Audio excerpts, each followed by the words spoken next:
ప్రతి మగవాడు ఆలోచించాలి. ఈ క్షణంలో భర్త ప్రాణం పోయినా భార్యకి ఏమీ జరగకూడదండి, ఆర్థికమైన లోటు జరగకూడదండి.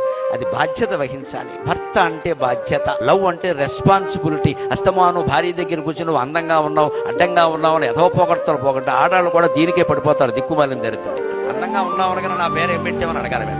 ఎవరికి కావాలి అందం? మోడీ. ఎవడి పేరే పెట్టాడు, తగలబెట్టేస్తాడు. పైగా తిన్నగా ఉండడు అండి, సన్నాసి ఒకడు ఉంటాడు. వాడు అప్పు చేస్తే వీడు హామీ సంతకం పెడతాడు. ఇదో తెలుస్తుంది. మా ఫ్రెండ్ అయితే 10,000 దాటి దానం చేసినా అప్పు చేసినా భార్యకి భర్త, భర్తకి భార్య చెప్పవలసిందే. అది భారతీయ ధర్మశాస్త్రం చెప్పిన మాట.